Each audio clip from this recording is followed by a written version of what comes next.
Go online right now and ask a simple question. What's the best version of the original Rayman?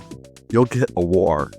PlayStation fans will brag about its massive sales. Saturn fans will boast about its 2D prowess.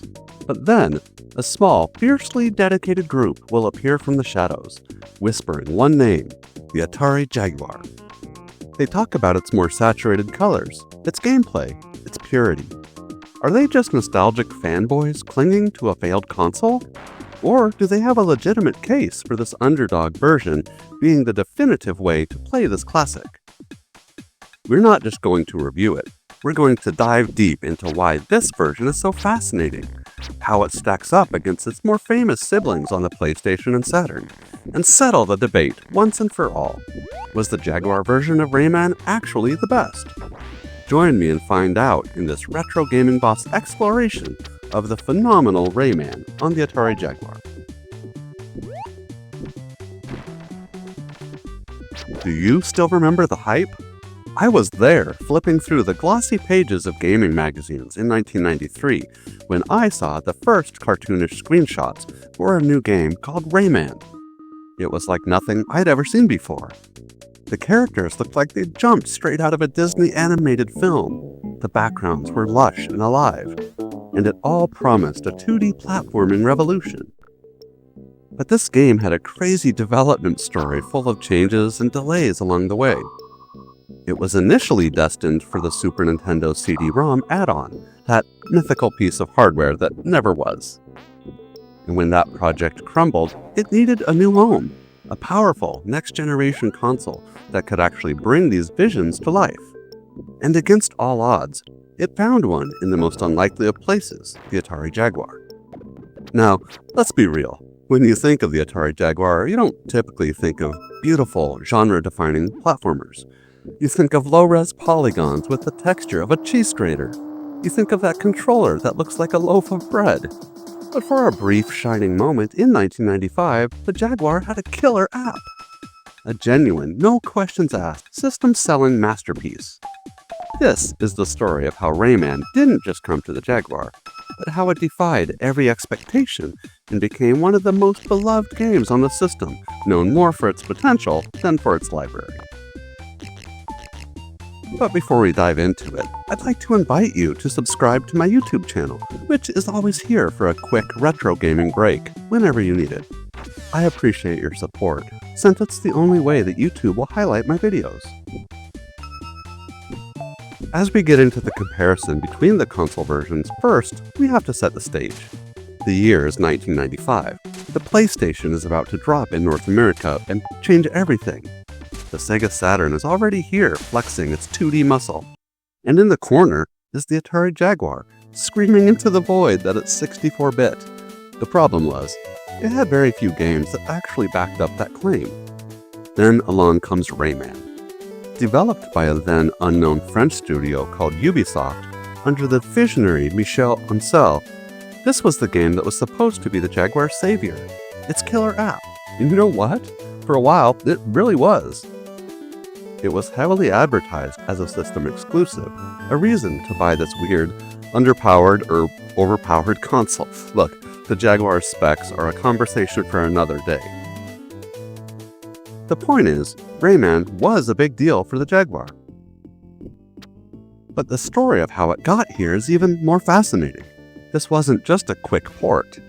Michel Ancel had conceived Rayman as a teenager, and after being hired by Ubisoft, he started building a prototype on the Atari ST, spending a full 6 months just on the animation system. He initially pitched a game with a big giant trombone that the player would be inside of. The game's whimsical style was mixed with Ancel's own childhood memories of exploring rivers and climbing trees. He recruited illustrators and artists from animation studios, aiming for a staggering 60 Hz animation quality at a time when most games were using a measly 5 frames per second. This was an artistic ambition on a level we rarely saw. The project was greenlit in 1992, and the team was given immense artistic freedom. But the road was rocky. After the Atari ST, they pivoted to the Super NES CD-ROM, only for Nintendo to cancel the entire peripheral. effectively scrapping that version of the game. It was at this point, with the project in limbo, that Ubisoft made a huge bet. They allocated a massive 15 million francs, grew the team to 100 people, and they chose the Atari Jaguar as their primary target, believing it was the machine that could finally handle their grand vision. They first showed it at the 1994 Summer CES, promising a release by that December. Of course, it was delayed, as great things often are. It's wild to think that this game, which would later be a PlayStation launch title, was fundamentally built for and born on the Jaguar. Versions for the 32X and 3DO were even announced but ultimately cancelled, making the Jaguar version even more historically significant. A quick personal story. I'll never forget the first time I saw it running. A friend of mine was over to check out my Jaguar, and we gathered around my old 14-inch CRT TV, surrounded by the usual clutter of soda cans and controller cables. We had been playing the early 3D of Cybermorph and the side-scroller shooter Trevor McFur, and we were frankly a little disappointed with this 64-bit future. But then I popped in Rayman. The screen lit up. The dream forest wasn't just a background, it was a living, breathing ecosystem. The subtle bobbing of the platforms, and the impossibly smooth animation of Rayman himself. Our minds were blown. It felt like we were watching a cartoon, but there we were, controlling it. In a sea of grim sci-fi aesthetics and clunky early polygon games, Rayman was a burst of pure, unadulterated joy. It was like stepping directly into an animated film, and for that afternoon, we weren't just playing a video game, we went inside of a work of art. But let's talk about what you're actually seeing on the screen, because it's nothing short of a technical marvel. The Jaguar was notoriously difficult to program for, with its multiple processors that had to be juggled like a circus act. Yet, Ubisoft managed to coax out of it a 2D visual presentation that is, to this day, timeless. We're not just talking about colorful sprites here, we're talking about impeccably fluid animation. Every movement Rayman makes, from his helicopter hairspin to his stretching punch, is buttery smooth. The backgrounds are dense, layered works of art. The dream forest feels alive, teeming with bizarre flora and fauna, all animated with this delightful, cartoony bounciness. The parallax scrolling, which is not always present, is smooth as silk, creating a real sense of depth. And here's the point my eagle-eyed commenters are sure to bring up: the colors. There's a warmth and vibrancy to the Jaguar version that feels different from the PlayStation and Saturn ports. If you look closely, the pink flowers in the Dream Forest are a prime example. This difference isn't just artistic license or how many different colors are on screen. The Jaguar itself used a different color format based on chroma and luma properties, rather than pure RGB like its competitors. This resulted in a distinct, often richer, and more saturated color palette that makes the world of Rayman feel even more like a living cartoon. It's a subtle thing, but for those of us who stare at pixels all day, it's a fascinating technical distinction. Now, a common criticism of the Jaguar was its sound capabilities, especially with the game's audio limited to the cartridge format, and it's true. The CD-based versions of Rayman on the PlayStation and Saturn have a clear advantage. They boast a full orchestral CD soundtrack. The Jaguar, by comparison, had to make do with synthesized music and mono sound. But here's the twist that many of you who have actually played it might already know. The Jaguar soundtrack has its own charm. It's more melodic, more cartoony, and it seems closer to the original creative intent before CD audio allowed for more cinematic grandeur. It's like comparing a basic Looney Tunes score to a blockbuster film soundtrack. Both are great in different ways, but they serve up a different feel. And let's not forget the biggest practical advantage of the cartridge format. You jump right in, no staring at a screen waiting for the data to stream from a CD. It's instant gratification. Score one for the Jag. And real quick, if you enjoy this content, I've put a link in the description below of a playlist of all of my other videos that you also might enjoy. So check it out and stick around for a while. But a beautiful shell means nothing if the game inside is a dud. So, how does it play? The core gameplay of Rayman is deceptively simple. It's a 2D platformer in the purest sense. You run, you jump, you punch. But the genius is in the progression. Rayman starts his journey hilariously underpowered. He can't even throw a punch. You have to find the fairies hidden throughout the world who bestow upon you new abilities like the power to attack, grab ledges, and eventually to temporarily fly. This Metroidvania-light approach is brilliant, encouraging you to backtrack to earlier levels with your new powers to find hidden electoons you couldn't reach before. It gives the world a sense of cohesion and discovery that many other platformers lacked. And then we have to talk about the elephant in the room, the difficulty. Oh, the difficulty. Rayman will lull you into a false sense of security with its cutesy visuals and charming music. The first world, the Dream Forest, is a pleasant stroll. But by the time you hit the second world, Bandland, the game pulls out a baseball bat named Punishment and proceeds to beat you senseless with it. This is one of the most brutally difficult platformers of the era. It's not just tough, it's cruel.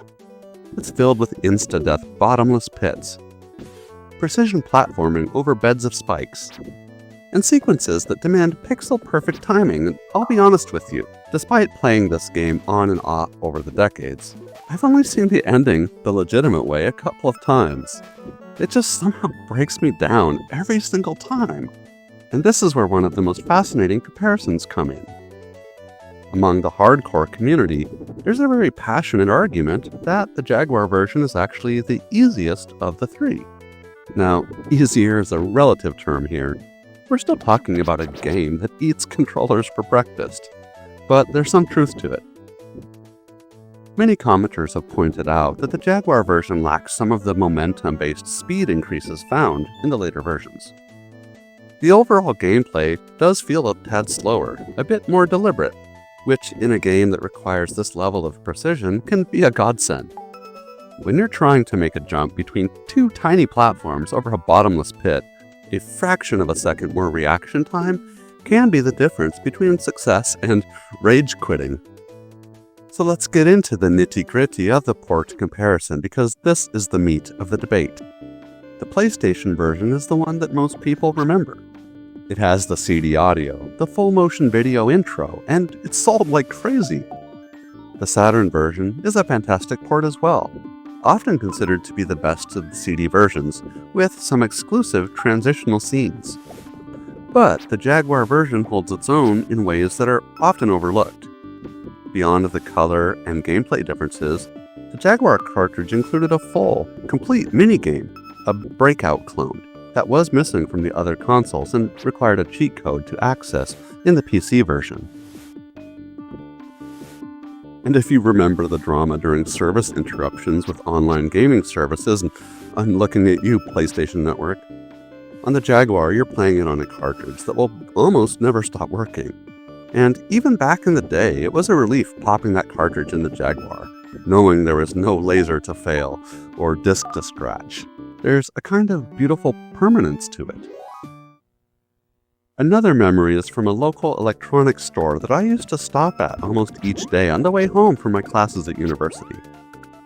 They had a kiosk set up with a Jaguar running Rayman that was right next to a PlayStation running a demo of Ridge Racer.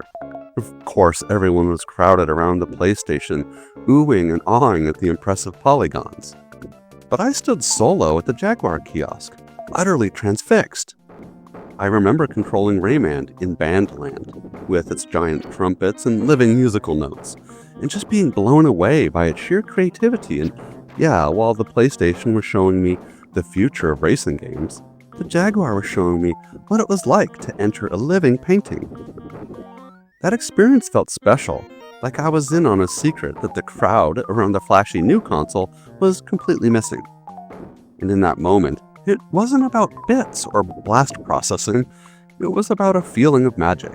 And the Jaguar version still has it in spades.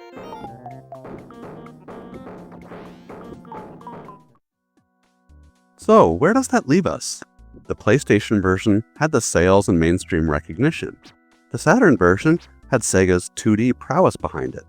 But the Jaguar version had soul, and that's not just nostalgia speaking. It's the underdog story. It's the version that proved this black box of confusion was capable of true artistry. It's the version that, despite the chunky controller and despite its mono sound, still delivers an unbelievably smooth gameplay experience. For Jaguar owners, this game was a badge of honor and a source of pride to include in our collections. It was proof that our console wasn't a joke. It was a glimpse into an alternate reality where the Jaguar actually had the big-name software support it desperately needed. In the end, Rayman on the Jaguar is more than just a great game. It's a historical artifact. It's a testament to what passionate developers can achieve, even on the most challenging of hardware. It's a beautifully animated, brutally challenging, and technically impressive showcase that transcends its platform. While the debate over the best version may still rage on in internet forums forever, one thing is undeniable. Without the Atari Jaguar as its unlikely incubator, we might never have gotten Rayman at all. And for that alone, this quirky console deserves its moment in the spotlight with this one perfect and timeless gem. But what do you think? Was Rayman on the Jaguar really that good? Or do you wave the flag for the awesome PlayStation or Saturn versions? Let's get a proper, respectful debate going in the comments below. I'd love to hear your take. Alright my friends, this is the Retro Gaming Boss signing out. Thanks for watching, and I'll see you on the next one.